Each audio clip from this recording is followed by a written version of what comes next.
C'est peut-être une des, je dirais, une des données qui caractérisent notre époque, hein, où on travaille par rapport à il y a 30 ou 40 ans, où on lançait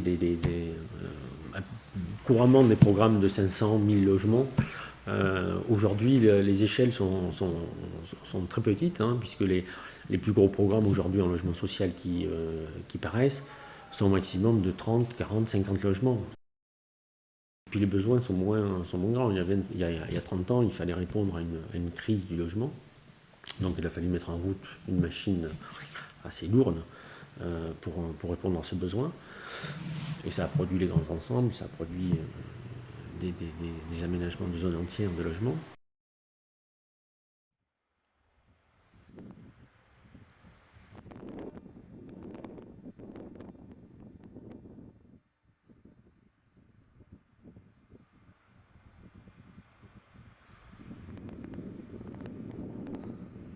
Et puis au-delà, alors après il y a d'autres champs d'investigation qui s'ouvrent, c'est-à-dire nous, avec la forme et le parti architectural que l'on va définir, on va orienter une manière de vivre ce bâtiment.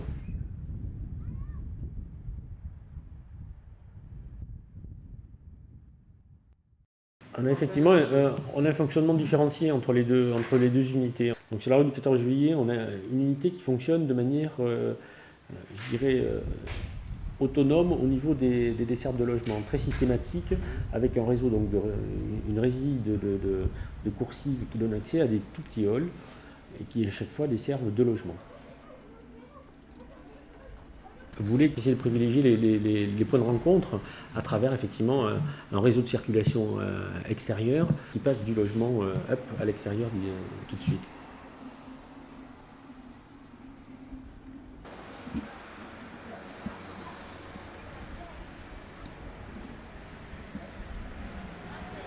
Ça fait on est moins enfermé que dans certains immeubles.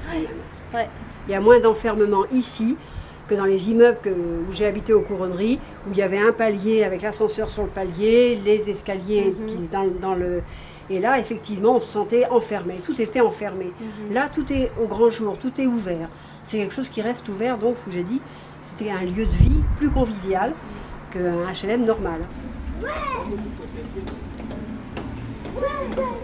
Et ça, on le ressent très bien quand on va prendre son courrier, quand on croise les autres personnes qui sortent aussi prendre leur courrier. On voit les voitures qui passent, les bus. C'est pas du tout pareil que dans un immeuble fermé, complètement. Où les gens sont en vase clos, sont vraiment renfermés. J'aime beaucoup cette façon de vivre que j'ai découvert ici, et ça, je ne changerai pas.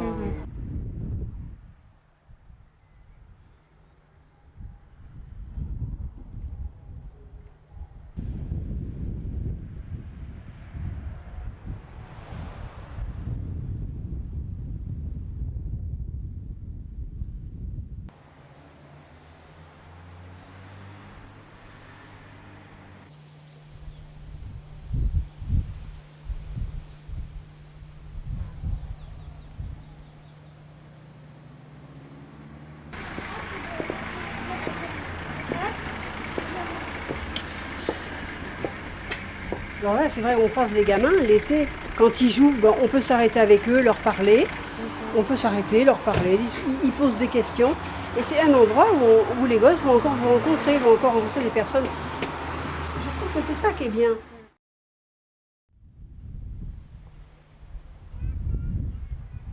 L'autre bâtiment ne fonctionne pas du tout de la même manière, puisque lui, le point obligé pour accéder aux différents niveaux se situe dans l'angle. Et on a une distribution effectivement un petit peu différente, avec une distribution centrale qui donne accès à chaque fois, avec des coursives, des passerelles. C'est quelque chose d'assez introverti au niveau de la distribution.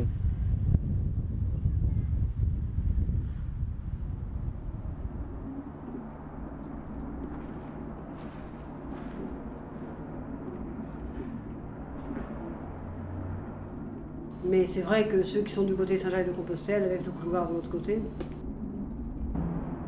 Durant le chantier, les ouvriers du chantier avaient nommé le bâtiment le 4 As.